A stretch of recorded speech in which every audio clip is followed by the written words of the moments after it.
મહેસાણા જિલ્લાના બાસણા મેડિકલ કોલેજમાં વિદ્યાર્થીનીએ કરેલ આત્મહત્યાનો મામલો. મહેસાણા જિલ્લા આરોગ્ય તંત્ર આવી હરકતમાં. મહેસાણા સિવિલ હોસ્પિટલના હેડ ડોક્ટર ગોપીબેન પટેલે કાર્યવાહી હાથ ધરી મીડિયા સમક્ષ આપી વિગતો. તમે જે ઘટના હતી અને આ ઘટનાનો કઈ રીતે રૂપ લેવામાં આવે છે, શું કહેવા માંગશો આ બાબતે? પહેલી તો વાત એ છે કે આ સમગ્ર ઘટના ખૂબ જ દુઃખદાયી છે. હું પણ એક ડૉક્ટર છું અને હું પણ એક દીકરી છું.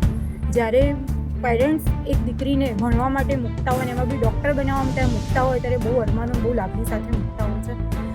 આજકાલ બહુ કોલેજો બની ગઈ છે, બહુ યુનિવર્સિટીઓ બની ગઈ છે ડૉક્ટર બનાવવા માટે, કે MBBS બનાવવા માટે, કે ભાઈ ફિઝિયોથેરાપી કે હોમિયોપેથી. ઓકે, હવે વાત એ છે કે આ છોકરીએ ખરેખર શું સુસાઇડ કર્યો છે? કારણ કે મેં વાત એવી સાંભળી હતી કે દીકરીએ સુસાઇડ કર્યો છે.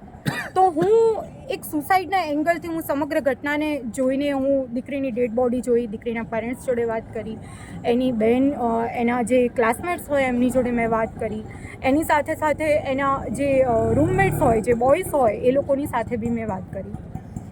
ખૂબ દુઃખ સાથે એક વસ્તુ કહેવી પડે છે આજે મારે, કે બધેથી મને એ જાણવા મળ્યું છે કે અમને દીકરીઓને ટોર્ચર કરવામાં આવતું હતું.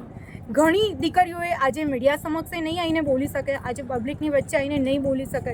પોલીસને ખ્યાલ છે, પોલીસને બી એમને જવાબ આપ્યા છે, નિવેદનો આપ્યા છે. ઓકે, બધી વાત પોલીસ બી જાણે છે, એની સાથે સાથે સમગ્ર મીડિયા આપ બી જાણો છો. મારો કહેવાનો મતલબ એક જ છે કે આ ઘટના જે ઘટી છે એની નિષ્પક્ષપણે તપાસ થવી જોઈએ. આ ઘટનાની અંદર સત્ય શું છે જે ઉજાગર થવું જોઈએ, જે દરેકની સમક્ષ આવવું જોઈએ. મને ઘણી દીકરી અને ઘણા એના રૂમમેટ્સને ક્લાસમેટ્સ જોડેથી એ જાણવા મળ્યું છે કે અમને ટોર્ચરિંગ કરવામાં આવતું હતું. હવે કઈ બાબતથી ટોર્ચરિંગ કરવામાં આવતું હતું, શું ટોર્ચરિંગ કરવામાં આવતું હતું, જેના મીડિયામાં પણ બાઇટ આપવામાં આવ્યા છે.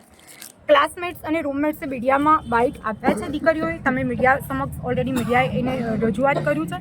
પણ મારો કહેવાનો મતલબ એક જ છે કે આ સમગ્ર ઘટના એક બહુ મોટો ક્વેશ્ચન માર્ક બની ગઈ છે. એના ગળામાં નિશાન છે, ડેડ બોડીના ફોટોઝ તમે બી મારી જોડે બી છે, તમે બી જોયા હશે. એના કમરના ભાગે પણ નિશાન છે. ઓકે, તો આ દીકરીને ઈજાના નિશાન ક્યાંથી આવ્યા? મારો પ્રશ્ન છે આ વસ્તુનો. અને આ ઘટના જે પણ બની છે એ ઘટનાની તપાસ થવી જોઈએ. હું આની અંદર સ્પેશિયલી શિક્ષણ અધિકારી અને શિક્ષણ મંત્રીને કહું છું કે જ્યારે છોકરાઓ ભણવા નીકળતા હોય અને કોલેજોમાં આવી ઘટના બને એ ખરેખર શરમને પાત્ર છે. અને મને ખૂબ દુઃખ સાથે અને હું ગુસ્સા સાથે કહું છું કે જ્યારે મા બાપ દીકરીઓને શિષ્યવૃત્તિના બહાને સરકાર યોજના લાવે, કે સરકાર ગમે તે રીતે દીકરીને ભણવા માટે સારી યોજના લાવે ને મા બાપ ભણવા મૂકે, પણ એ દીકરીની સુરક્ષા એ બહુ મોટો પ્રશ્ન આજે ઉદ્ભવ્યો છે. વાત એ છે અગર છોકરીએ સુસાઇડ કર્યો છે તો કેમ કર્યો છે, અને અગર છોકરીએ સુસાઇડ કર્યો છે તો એના કમરના ભાગમાં નિશાન કેમ છે? આ દરેક વસ્તુ એક રહસ્યમય વાત છે. અને હું એક જ મીડિયાને, પોલીસ તંત્રને અને સમગ્ર તંત્ર અને સિસ્ટમને કહેવા માગું છું કે આ ઘટનાને સત્ય બે હાથ જોડીને એક દીકરી બનીને આપને કહું છું કે આ સત્ય બહાર આવવા દે. બસ હું આપ મીડિયાને હાથ જોડીને રિક્વેસ્ટ કરું છું કે અવારનવાર તમે આ સમગ્ર ઘટનાને અંત સુધી આપ સાથ અને સહકાર આપજો.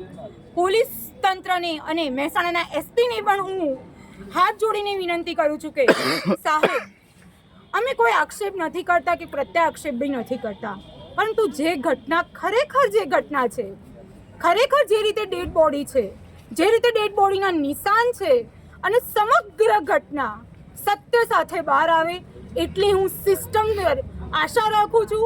હું અહીંયા આગળ કોઈ રાજકીય રોટલા શેકવા નથી આવી. જ્યારે મને સમાચાર મળ્યા, જ્યારે મને ન્યૂઝ મળ્યા, હું સ્ટેન્ડ બાય અહીંયા હાજર રહી છું. અને હું સમગ્ર નેતાઓને, દરેક પાર્ટીના નેતાઓને, દરેક જે સંસ્થાઓને હું નિવેદન કરું છું કે આપ પણ આ ઘટનામાં જોડાઓ અને આ દીકરી એ આપણા સૌની દીકરી છે અને એને ન્યાય અપાવો એવી હું આપ સર્વેને વિનંતી કરું છું. Thank you.